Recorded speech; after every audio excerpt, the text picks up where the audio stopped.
Welcome to another episode of Fair Folk at Work. Most of the times I interview people I've worked with at Faire, and today that is true. But today as well, I have a fellow member of the Brotherhood of the Five with me. Shannon, welcome. Well, thank you, Dan. Thank you. I wish people could see what you're doing right now. It's the ceremony of reconciliation of the Brotherhood of the Five. And Shannon has nailed the landing, and we are ready to start. Shall I remove the tights and the tutu? Well, you could, Shall but I it keep would them on? disappoint me. The power of radio. So let me ask the first traditional Fair Folk at Work question, which was, who was the person to say to you, let's go to Faire, and how did they say it? It was my mom, and we were at Wizen's in Agora. I grew up in Agora. We saw the poster. We heard the kerfuffle of the fair going on, and she said, let's go check it out. And so we did that weekend. What was your first impression do you remember as you walked through the gate? I remember the excitement of it. I remember the smell of it. I remember seeing, encountering people going through the front gate. The year that we did, I think it was like 75 or 76. Bridge was still there. Remember that old bridge? Yeah. Before it turned down? So I remember crossing that bridge and thinking how big it was. And I remember going up the hill and down. And on the other side of the hill was the old Drury Creek stage. Beautiful, multi-leveled. It had windows and doors, and there was these people acting on it. And I stopped to watch, and it was the funniest. I still remember how much I laughed at whatever it was going on. It might have been a commedia. I can never quite pin down what exactly it was. It might have been an early Elixir of Life show. I'm not sure when David started that, but the thing that hooked me for doing the fair and making it part of my life was watching someone drink pee and not know it was pee. There was some. I know that joke. Yes. Yeah. Just someone like accidentally, oh, I'm so thirsty, I'm gonna go drink this bottle, and they gurgle it down. And of course someone had peed in it all earlier in the play, and I was just beside myself laughing.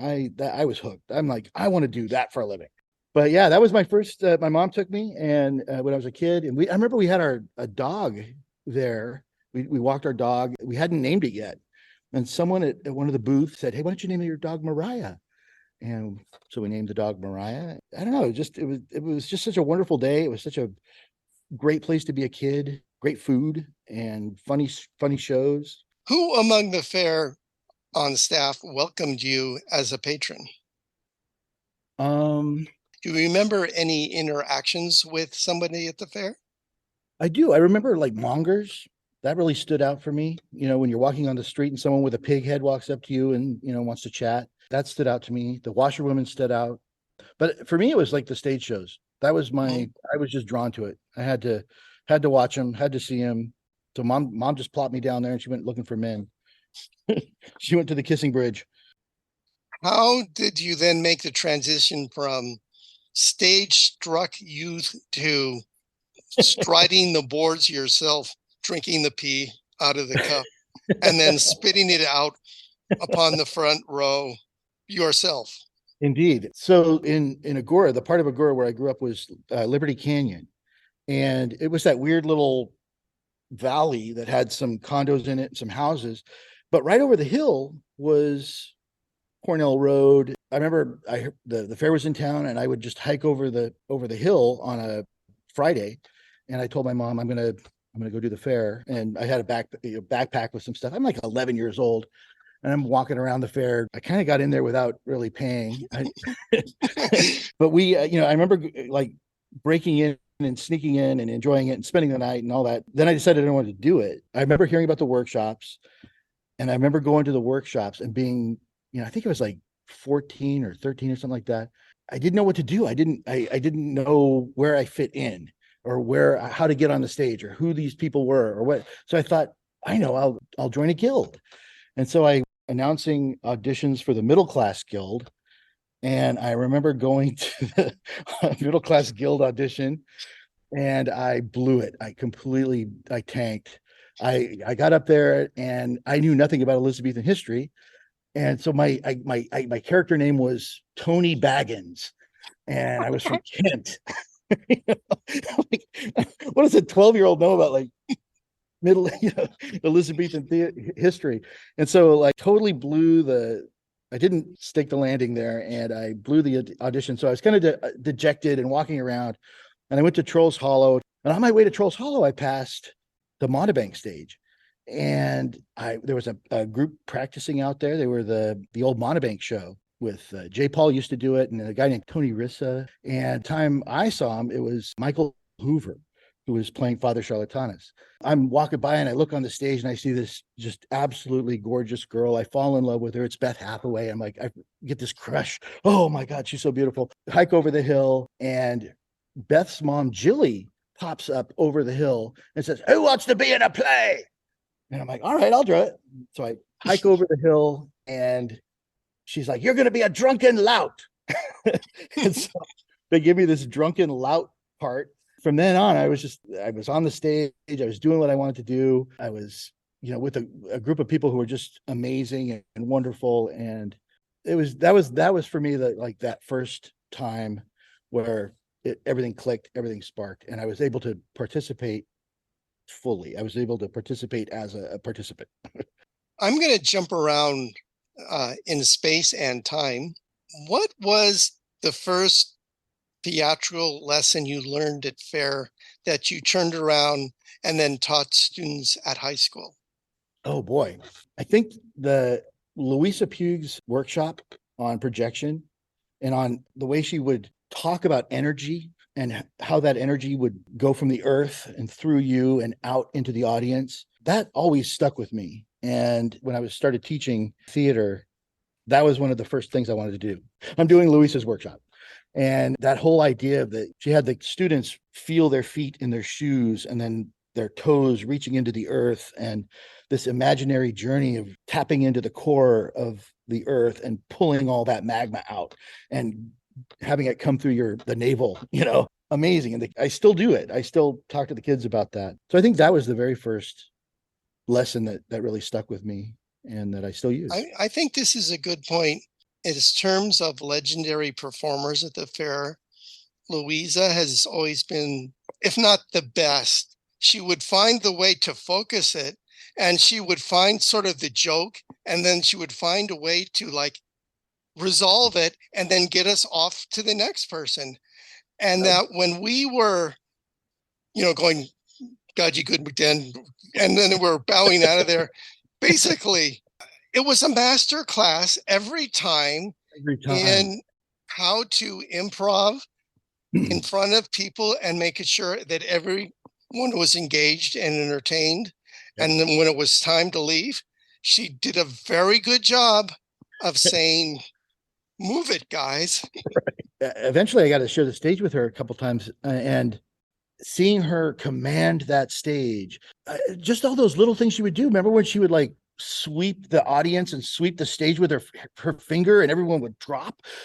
Or when she would come out and speak for the guildmaster, when he was getting picked on, and she would like come in to his defense, and you were like, yes. And it was so amazing. It was powerful. Even when I got to be on stage with her as the theme character, getting choked up. You are my queen. I also learned from her, and also like from David and people like that. Like you, I was the second spear holder from the guy. I was next to Mark, so I was always like the short guy next to the tall guy in the back. I didn't have a lot to do. But you did it well. Well, thank you. And what I learned, the importance of having a good natural pose that contributed to the scene that was going on, and the sense that anybody could be looking at you at any time and what you should be contributing to whatever the scene was. So even if you weren't saying anything. Absolutely. Because this is a very visual place. Yep. Oh, absolutely. I mean, every direction you can think of, it's immersive, and you don't know where the audience is. You don't know where they're seeing it. You have to be in control of that. I talk to the kids when I'm directing plays here at the high school. Hey, there's no small parts. And even people who are in the ensemble are vital. They're part of the pigments of the painting, and they're the green. They're that little speck of golden, purplish, shimmering water in the background of the Mona Lisa. They're just as much a part of it as any of the other pieces of the painting. And I tell them that too. I'm like, what you are looking at is what the audience is going to try to make sense of what they're seeing. And if they see someone looking off in the distance at the hills, they're going to think, oh, maybe the Armada is landing, or what's that coming over the hills? Is that a dragon? Why is that character looking over there? Yeah, I mean, it's all about creating that reality. And I think the Faire, for all of its bumps, was one of those places where you had to create reality quick and keep it and sustain it. Just amazing place to learn. Having to hold a crowd too. I mean, having to, with all the distractions that are there, the bagpipes, the hawkers. I mean, they used to have main stage at Agora. It was right next to the cookie guy. I mean, how do you compete with that? You're, we're doing a pageant for the queen.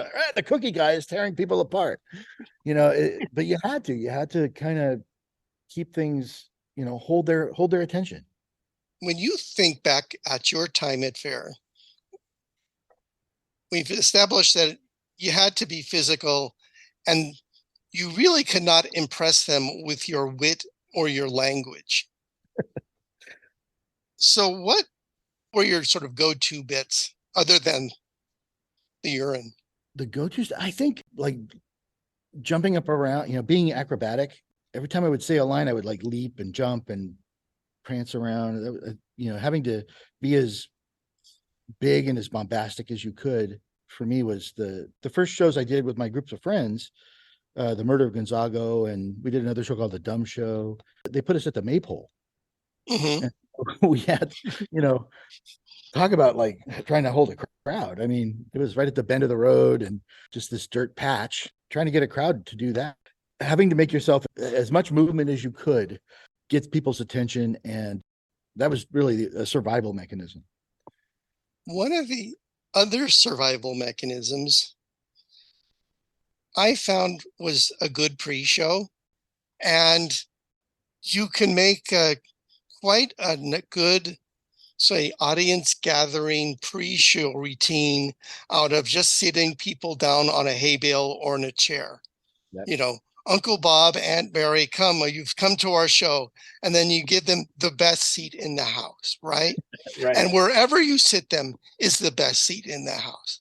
And then another Aunt Mary and Uncle Bob comes by, and you put them down in the best seat in the house, which is funny for Uncle Bob and Aunt Mary, the second one, because they're thinking, oh, we're getting the best seat in the house. But all the other people have known that you've already given the best seats in the house. So it can just kind of build on. Oh, yeah, that's a lovely conceit. I have a confession to make. I still use your patented laughter workshop, and I use it here. If we're doing a comedy, before the show, I have the stage managers come out, these two little kids. They come out and they talk about, like, here are the exits, put your phone away. Right. No flash photography. Exactly. I started having them do the patented laughter workshop. And it's like magic. They don't expect it. The audiences don't expect it at a high school show that they're going to go see. And so these kids come out and they're like nervous, but then they start in on this bit of patter, and we go through the knowing laugh and the sardonic laughter. And you have the advantage is you're a school. People come to school to learn. So exactly. The first thing we're going to learn is how to laugh. How to laugh. Well, I came up with that basically on Highway 5, Oh, of course. Yeah. Because we were doing a show. It was okay, but it was taking like a long time to get started. Mm-hmm. And so my theory was that people in Northern California need a workshop. And so it sort of evolved just out of that simple, we need to get people into the show faster. Exactly. With a little PBS. Yeah. And we could have given them a tote bag, but this was a lot cheaper. Yeah, it was. You were doing TED Talks before there were TED Talks. I'm going to shift gears a bit here and ask another comparison between Faire and high school Oh yeah, theatricals. When you're doing a Faire show, in a sense, they're not hard to write because you know what everybody's strengths are. right. You know Greg Moore, you know what he can do, Right. right? You just basically write a part where our good friend Greg Moore, and he's a really nice guy, comes out and smiles and waves. And Yep. then you just sit back and watch him, and everyone says, "What a great show you guys wrote." For high school, I can see that you can do the same thing Mhm. and that you can envision or play or role that will be good for them. Yep. Absolutely. However, I would think in a school environment where you sort of want to draw people out and sort of stretch them, Mhm. you can't just cast to type. And then what do you do with the shy kid that isn't exhibiting a type? So how do you get around that? I do more shows than is humanly possible. I give kids a lot of opportunities to perform, and I make sure that they that there's something about each show that is there to showcase a certain Exactly. a certain group of kids or a certain type of kid or a certain, like I've got this, this year I've got a great group of freshmen, and so now we're brainstorming on what we can do and what will fit them. And they all want to do like Heathers, and they want to do Mean Girls, and they want to do all these, popular shows. I'm like, well, Children's Hour might fit pretty good for what you guys are, the way, the vibe I'm getting from you guys. If you want to do some heavy acting and some really interesting themes and some interesting characters, try Arsenic and Old Lace, or we could try Our Town. Why don't we do Our Town? And so again, I'll try to get the kids to do or get them excited about a play that I see them doing well in. A couple years ago, I did Animal Crackers because Mm-hmm. I love the Marx Brothers, and I had a group of kids that could do it. I've never seen another group since, and I haven't seen a group like that before. But this group of kids, I had a Groucho, I had a Harpo, I had a Chico, I had a Zeppo, I had a Margaret Dumont. I was like, I can't not do Animal Crackers. It would be a crime for these kids to get through high school without doing Animal Crackers. And when they did it, it took them a while to figure it out. It took them like the first opening night was great, but it didn't click. And by the second night, they were the Marx Brothers. They threw the script away and they started improvising. And like someone would laugh funny in the audience, they would stop the show and go riff with that audience member. There was one scene where Harpo, I've got my stage is about 50 feet across at the proscenium, and the Harpo kid he was chasing a girl. We had Harpo chasing a girl around, and he was chasing this girl, and he ran up the set, which was this Art Deco cityscape kind of thing, and literally like flew straight across the the stage Mm-hmm. at parallel to the ground from one side to the other. I couldn't, you couldn't replicate. I don't know how he did it. We didn't fly him. There was just magic that was happening. Total, utter, beautiful chaos. And the kids, I think to this day, I hope they still kind of hang that on their, on their resume or put it on their mantle and remember it fondly. But for my money, that was one of the best pieces of theater ever. And so like I'll always try to steer the kids towards things that I know that they'll be successful in. Right. And one of the things with this job, it's not just about teaching, it's about memories. I always think of the job as more as a custodian of other people's memories. You're creating these Right. moments for kids to triumph and to be successful and to make an audience laugh or cry. And I always think about that. I always think about, how do I pick a show that is going to captivate the kids, that's going to make them feel proud to do. But it's kind of addictive when you see a kid out on stage for the first time, making an audience laugh. It's just, there's nothing like it. There's nothing like it. Do you have kids coming in who suffer from stage fright? And how do you tell them don't be? I let them know that I have stage fright, that everyone has stage fright. When I go out on stage, I like to hide in the character. I don't want, and audiences tend to not see you, they see the character that you're portraying. So I try to let them know that that's what the rehearsal process is about. It's building that character, it's sculpting it, it's creating it from the ground floor. It's bits of you, but it's also bits of things that you've seen. It's bits of stuff you've experienced and other people have experienced. It's a poem you read, a visit to your grandma's once, and you remembered the sun. I mean, it's just all these little pieces that aren't you, but are these creations that you're putting out on stage. And so I try to really stress that and try to distance the performance from the weight of the performance, the weight of the moment. I also try to keep the stakes low, make it so that it's fun. Making a mistake out there is not The gonna end of the world? exactly. I think when they know that they have multiple opportunities to be successful, that the stakes are low, that they're in an environment that supports them and supports their choices. And for the most part, I've had some a lot of success with that. And Something I tell people is that the audience wants you to do well. They absolutely. have come out to be entertained, and they're going to give you the benefit of the doubt Mhm. really for a very long time. Well, and you know what else helps with that is the fact that you're for the most part of at the high school level and the shows that we typically did at the fair, they were narrative shows. Right, And people get caught up in a narrative. They want to see where it's going to go. They want to they've suspended their disbelief and they're along the ride. And if something disturbs that, then they're going to try to shut that down. And right. it's like if you're a juggler or a magician or a comedian and you're on stage, you're not really doing anything narrative. You're doing, a shtick and a shtick and a shtick and a thing and a who and a ha. And it just, people think that, oh, I can interject, I could squeeze in between the shtick and say, you're a boob.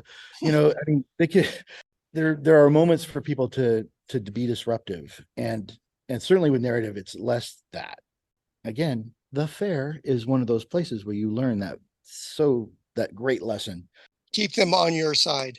Absolutely. And keep that ball going. Keep that world alive. You don't drop the ball. You don't if You something don't happens. insert a 30-minute soliloquy in a middle of a Exactly. 2-minute show, Exactly. Know your audience. unless you want to watch everybody walk away. Performance art. But Yeah, well, you guys were pretty prolific. You guys every year there would be a new show and it would be silly and goofy and like Enchanted Bucket was I thought brilliant and King Arthur is one of the best shows ever. That thing is a tank. That thing you can I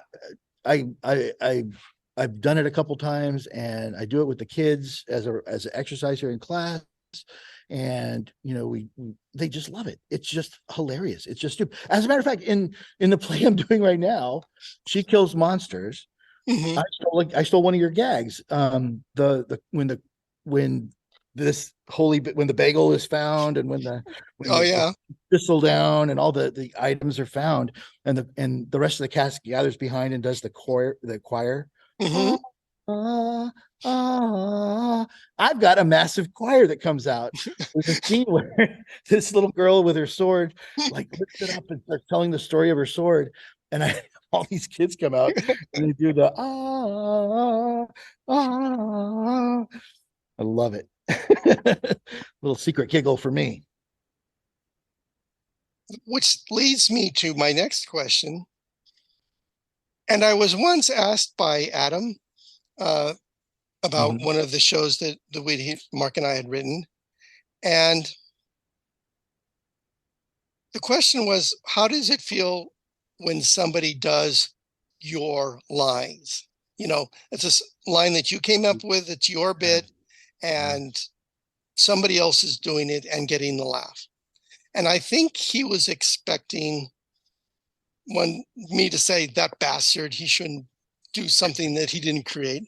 right. And I was the other way. I said, Yeah, I think that as sort of me being passed along without me having to do anything. right. And as a writer, what greater compliment can be given than somebody going, "Oh, that's funny. I can get a laugh with that." And Absolutely. I think, that whole question of like of ownership of a joke or ownership of a gag. I mean, it's kind of hard to, sometimes there's a direct person who created it, but a lot of times it's, it kind of comes out of the mud, it comes right. out of the fight. And that's what I think the Faire was really good at, was that you sort of had the freedom to sort of Yeah, make it work. right. Somebody could always place a barrier in your way, and the expectation was that just make it work, you know? Exactly. We had to that end, we had I remember this one show that Kevin and Greg and Jane Beller and we were doing the Pyramid and Thisbe thing. We were doing the King Arthur thing as well. And I think Kevin Emery's mom was working for the Anaheim Park and Rec or something like that. And she got us a gig. She got us this job at a park. And we are like, okay, yeah, we could do that. No sweat, no problem. We got 2 shows. We got King Arthur. We got Pyramid and Thisbe. I was imagining like some little trailer, that we would, be on a platform in a park, next to the Mm-hmm. springs. We get to this place in Anaheim, and it's, okay, there's grass and there's trees, but there's no like, where's the building? Where's the place where we're supposed to go perform? And we go walking and we walk through this hedge through the gate, and it opens up onto this massive, like the Greek theater in LA, like massive amphitheater situation. And we're like, this isn't where we're going to perform, is it? And that some guy meets us. He's like, hey, yeah, I'm your tech. What do you need? What are your lights? What, you got a plot? I'm like, what? Plot? We don't need no stinking plot. We ended up like realizing that we were in way over our heads. They had like booked this thing and built it, and there was like a couple thousand people who were going to show up, and we're like, okay, we've got Pyramus and Thisbe, 25 minutes, and Ye Old Tale of Good King Arthur, 25 minutes. We've got the laughter workshop.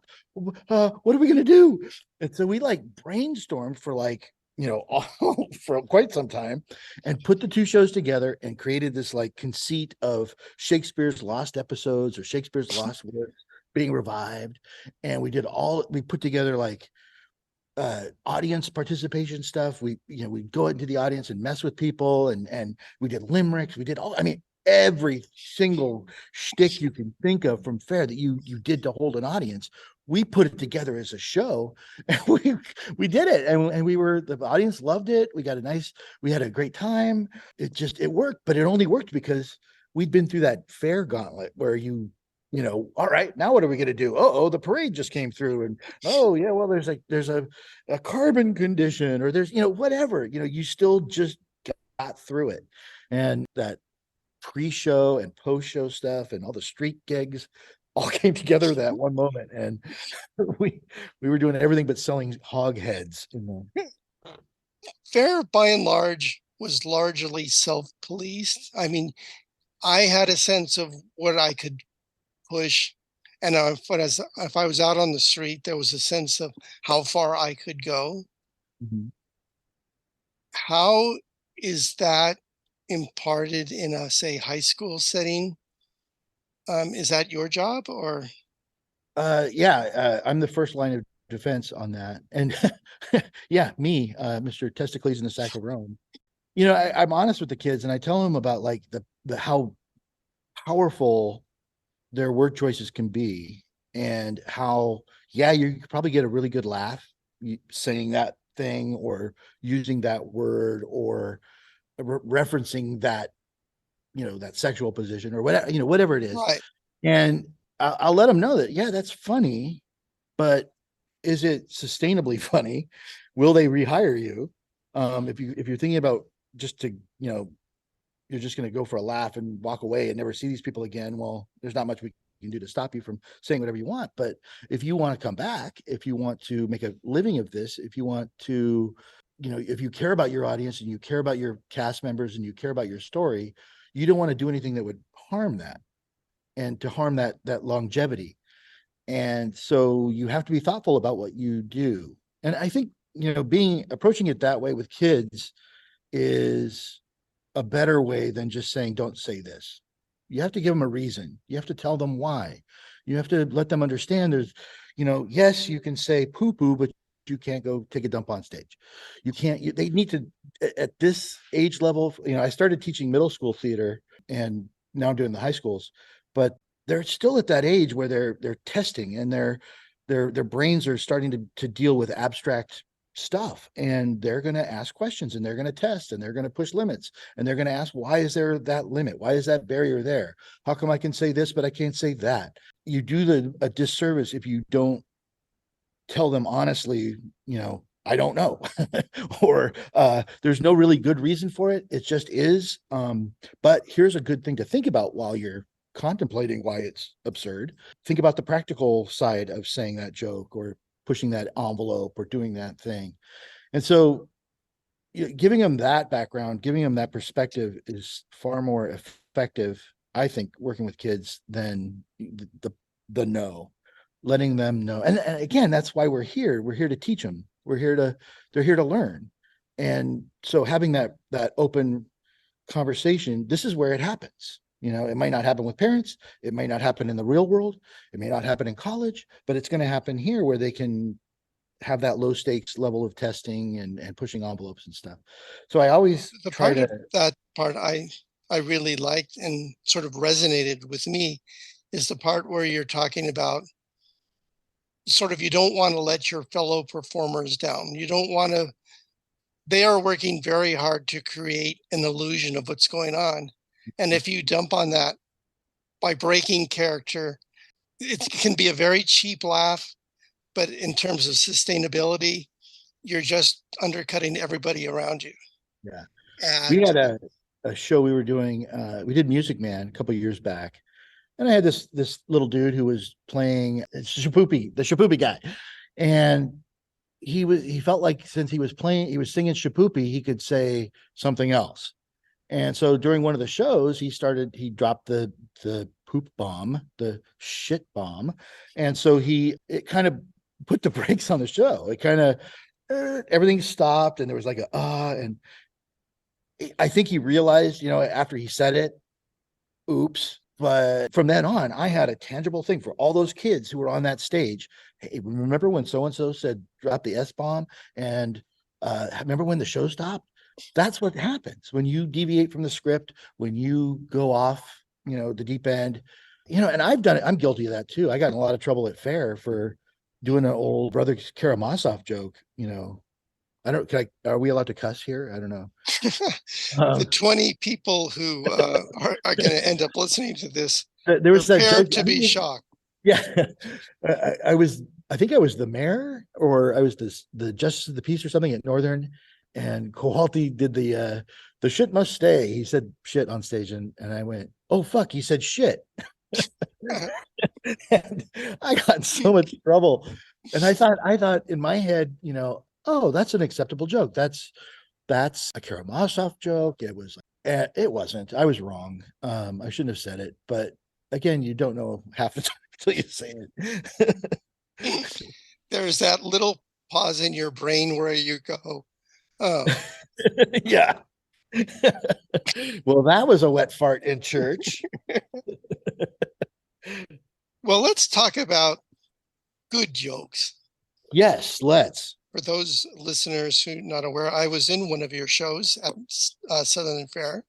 Thinking back on it, one of the jokes that still makes me smile, everything here is quiet, too quiet, and then all hell breaks loose. And you must have had like 20 or 30 people backstage, because Mark and I had no idea what was about to happen.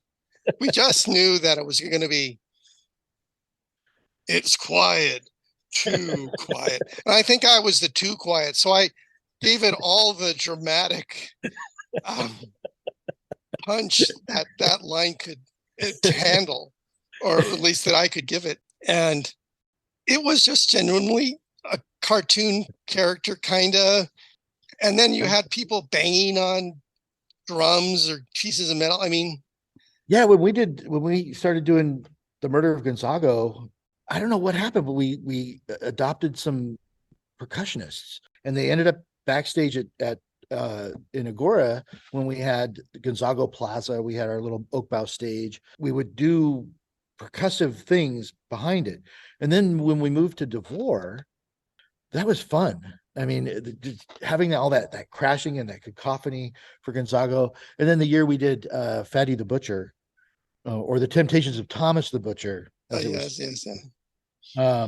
We had all that stuff back there too. And Jeff Stott was the doing the music at the time.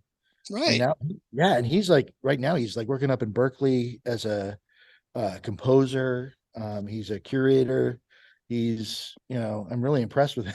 But yeah, that was always a fun part of that little weird Gonzago show. Was Actually, that? I think I experienced it in Thomas the Butcher, Yeah, yeah, it which was all put up. brings me to another kind of question.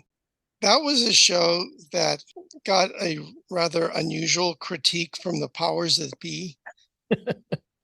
Yeah, In learning how to deal with critiques from the powers that be at Faire, have you ever used any of the same techniques to the powers that be at Beaver High?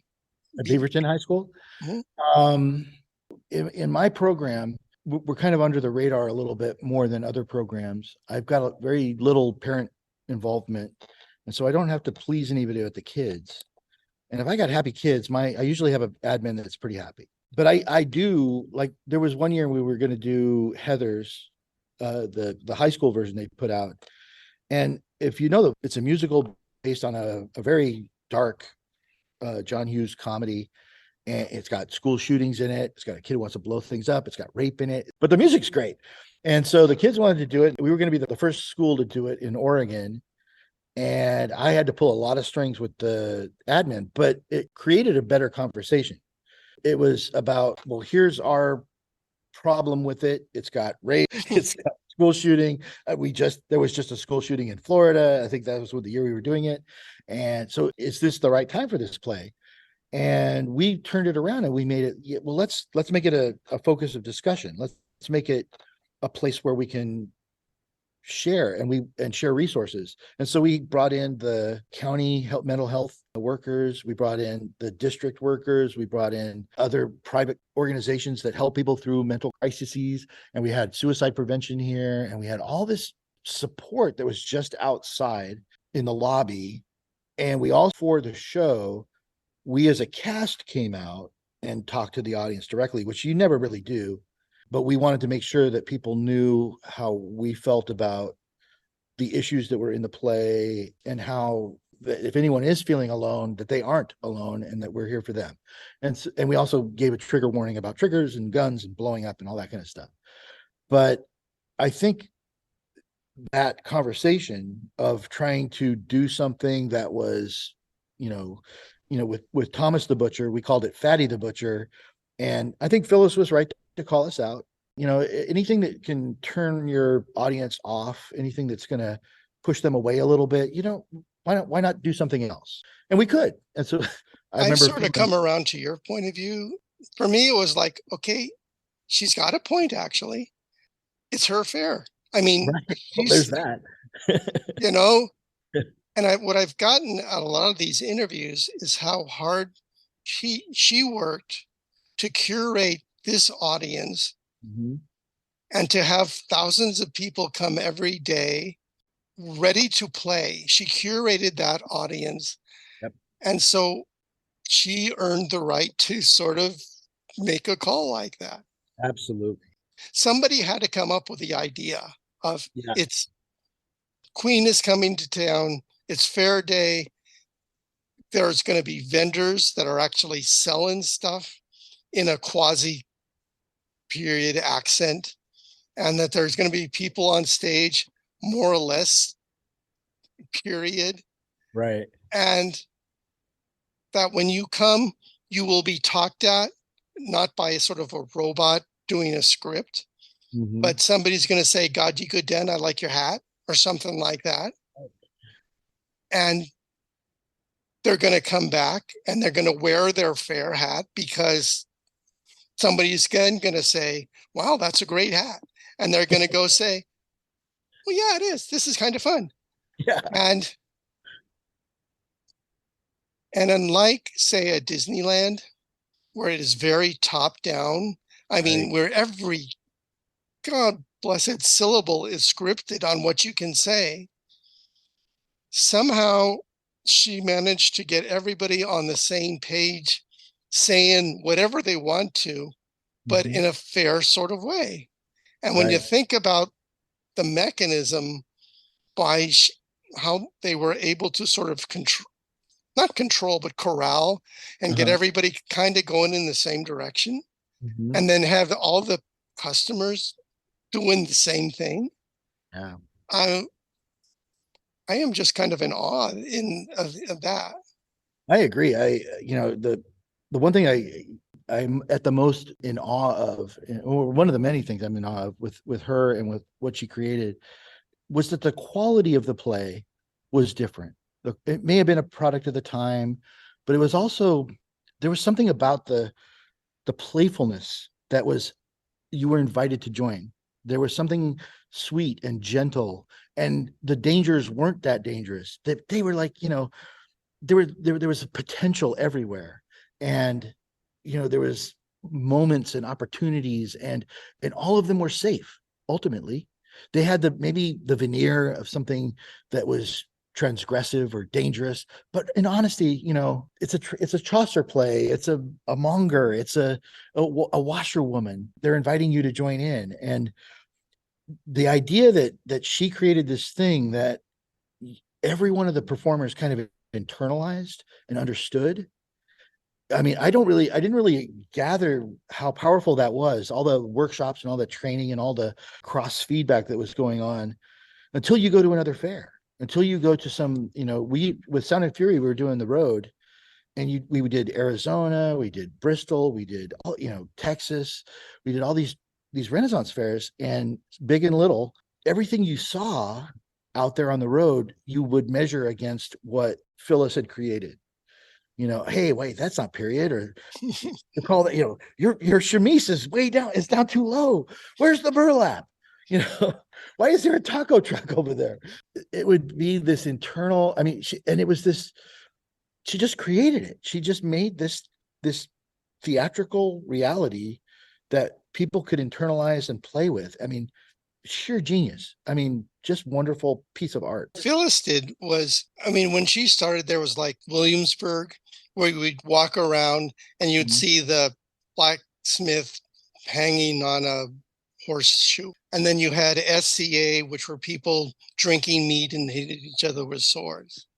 But what Yeah. the fair did was it broke down that barrier. So you could talk to the blacksmith, but it Mhm. wasn't walking around eating a turkey leg, drinking it was like a great moments with Mr. Lincoln, only with live, slightly live people. And so what the fair did was it just broke down that barrier. Well, it took the phrase "all the world's a stage" and made it real. I always loved that thing about being a stage performer at Fair, was that you were playing another character, playing another character.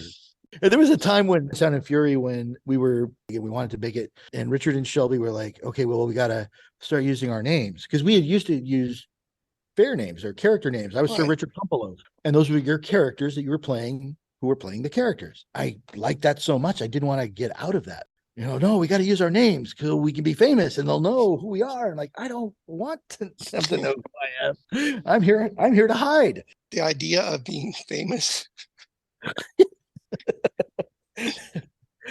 Yeah. Yeah. If you could survive the gauntlet of the Fair stage, you can certainly get out in front of a crowd of whoever. I don't care who it is. That was my thing when I was my first year out of teaching, and I was doing substituting, and I loved it because it was like a fair crowd. I'd go to a middle school and I'd be, hey, how's it going, kids? You are a brave group of kids for being in the most haunted school there is. I mean, I can't believe how brave you are to withstand. And you're here where the poltergeists are. And they're like, what?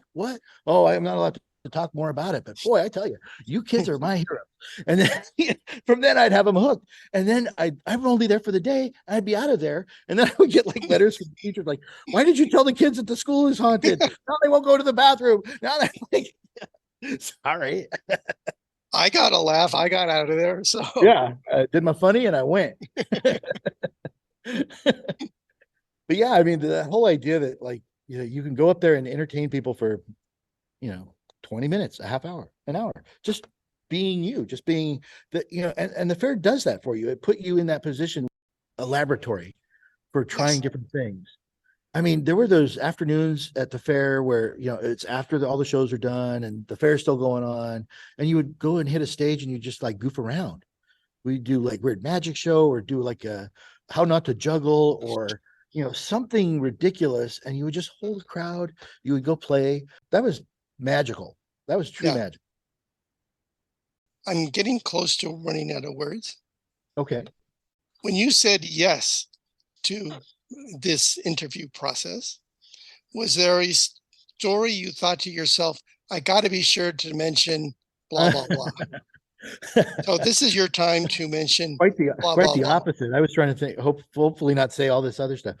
There's the one thing I would like to say is how, if you're talking about education reform, I'd like to talk about education reform, how the model that Phyllis built, the model that she made for the Renaissance Fair, it's this multi-generational, multi-interest, kind of amorphous place where your value, your worth, your grade, if you will, is in how many laughs you can get, or what you can sell, what you can make to sell, what you can do on the street, what you know about Shakespeare, what you know about Ben Jonson, who's Thomas Marston.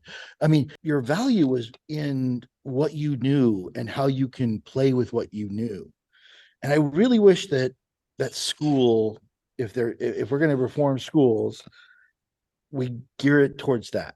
We try to create a space where they're surrounded by people who are in love with pieces of history, in love with ancient music, in love with Chaucer's dirtier stories. That for me, being in that environment, being a kid in that environment was for me, the greatest gift that I think I ever got, was just to be able to be surrounded by people who are safe and loving. And again, it's a privileged thing for me to say that how safe it was. I know it wasn't safe for everybody, but I know that I was surrounded by people who I felt very safe with. And I I always think about, like, whatever I do here in the classroom, it came from there. It came from that experience. And it came from that idea that I want kids to not really fight for the A or the grade I want them to fight for the knowledge. I want them to be excited about what they can learn and what they can do with what they learn. We're also I have a little group called the Barty Boys and the Nancy Shrews. Although now we're calling ourselves the Barty Brats because that's less, that's more gender inclusive. And we're trying to do the Renaissance fairs up here in Oregon. There's the Canterbury Fair and the Shrewsbury Fair, and there's the Oregon Fair.